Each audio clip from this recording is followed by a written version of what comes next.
നമ്മൾ ചെറുപ്പത്തിലൊക്കെ ഭയങ്കരമായിട്ട് ടി വിയിലും സി ഡിയിലൊക്കെ കണ്ട നമ്മുടെ ആക്ഷൻ കിങ്ങിന്റെ ബിഗ് സ്ക്രീനിലെ തിയേറ്റർ ബ്ലാസ്റ്റ് ആണ് നമ്മുടെ ഈ സിനിമ ബ്ലാസ്റ്റ്. അത്രയും ഗംഭീരമായിട്ട് എടുത്തു വെച്ചിട്ടുള്ളൊരു പക്ക കമേഴ്ഷ്യൽ ആക്ഷൻ എന്റർടൈനർ ആണ് ബ്ലാസ്റ്റ്. നമുക്കറിയാം, നമ്മൾ പുള്ളിന്റെ സ്വാഗ് ഒക്കെ എനിക്ക് ഭയങ്കര ഇഷ്ടമുള്ളൊരു നടനാണ് അർജുൻ.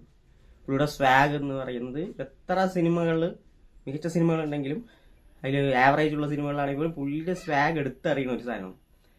അങ്ങനെ പുള്ളി ലീഡ് റോളിട്ട് വന്നിട്ടുള്ള, പുള്ളി മാത്രമല്ല അർജുൻ, അഭിരാമി, പ്രീതി മുകുന്ദൻ തുടങ്ങിയവർ വന്നിട്ടുള്ള ബ്ലാസ്റ്റ് എന്ന സിനിമ ഒരു മാർഷൽ ആർട്സിനെ കുറിച്ച് നമ്മൾ ആർഡിക്സിൽ പക്ക ബ്ലെൻഡ് ചെയ്തിട്ട് ഒരു ആക്ഷൻ മൂവി വന്നു. അതിൻ്റെ അതേപോലെ തന്നെ നമുക്ക് പറയാൻ പറ്റുന്ന കരാട്ടെ ഒരു മെയിൻ ഘടകമായിട്ട് ഗംഭീര ആക്ഷൻ സീക്വൻസ് ഉള്ള നിറയെ വിസിൽ മൊമെന്റ്സ് ഉള്ള ഒരു ഗംഭീര തമിഴ് പടമാണ് ബ്ലാസ്റ്റ്.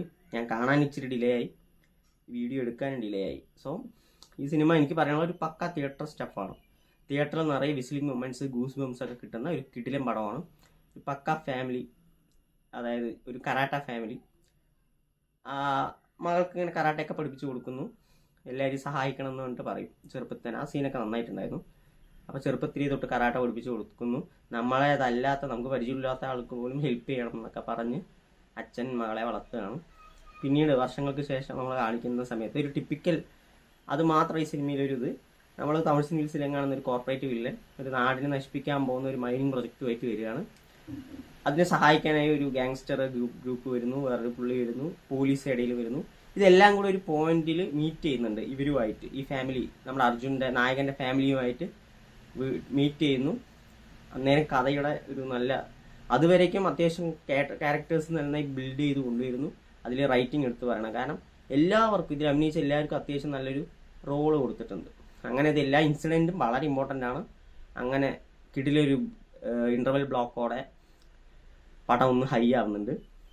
പിന്നീട് ഭയങ്കര എൻഗേജിങ് ആയിട്ട് വളരെ ഇൻട്രസ്റ്റിംഗ് ആയി പോകുന്ന സെക്കൻഡ് ഹാഫും എനിക്ക് ക്ലൈമാക്സ് പെട്ടെന്ന് വന്ന പോലെ തോന്നി, പെട്ടെന്ന് എത്തിയ പോലെ തോന്നി.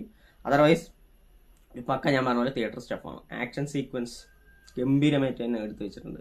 എസ്പെഷ്യലി നമ്മൾ പ്രതീക്ഷിക്കാത്തൊരു സാധനം, പ്രീതി മുകുന്ദൻ്റെ ഒരു കിടിലൻ ആക്ഷൻ സീക്വൻസ് നമുക്ക് കാണാൻ പറ്റും. പുള്ളി അത്രയും ഗംഭീരമായിട്ട് ആക്ഷൻ സീക്വൻസ് ചെയ്യുന്നുണ്ട്, നല്ല രീതിയിൽ കൈകാര്യം ചെയ്യുന്നുണ്ട്. അർജുൻ നമുക്കറിയാലോ.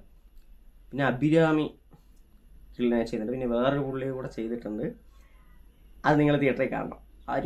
ഞാൻ പറഞ്ഞില്ലേ, ഈ സിനിമയിൽ കുറേ അധികം മൊമെന്റ്സുകളുണ്ട്. തിയേറ്ററിൽ ആഘോഷിക്കാൻ പറ്റുന്ന മൊമെന്റ്, നമ്മുടെ പഴയ ആക്ഷൻ ഫിലിമിനെ കാണാൻ പറ്റും. അങ്ങനെ ഒരു ഗംഭീര പടം തന്നെയാണ്. പിന്നെ മ്യൂസിക് അടിപൊളിയാണ്, ബാക്ക്ഗ്രൗണ്ട് സ്കോർ കിട്ടില്ലനാണ്. കാരണം ഇങ്ങനെ ബീറ്റ് ഇങ്ങനെ വന്നുകൊണ്ടേയിരിക്കുക ഒരു സംഭവത്തിൽ. വില്ലനൊക്കെ അടിപൊളിയായിരുന്നു. കുറേ വില്ലന്മാരുണ്ട്, എല്ലാവരും അടിപൊളിയായിരുന്നു. നമുക്കപ്പോൾ പക്ക തിയേറ്റർ മിസ്സാക്കാൻ പറ്റാത്തൊരു സിനിമയാണ്. നിങ്ങൾ തിയേറ്ററിൽ നിന്ന് തീർച്ചയായിട്ടും മിസ്സാക്കരുത്. സ്ക്രീൻസിൻ്റെ എണ്ണം കൂട്ടിയിട്ടുണ്ട്, ഷോർട്ട് ടൈമും കൂട്ടിയിട്ടുണ്ട്. ധൈര്യമായി ടിക്കറ്റ് എടുക്കാം, ഫാമിലിയായി കാണും, അടിച്ചു പൊളിച്ച് കാണാം. ഒരു കിടിലൻ പടം തന്നെയാണ് ബ്ലാസ്റ്റ്.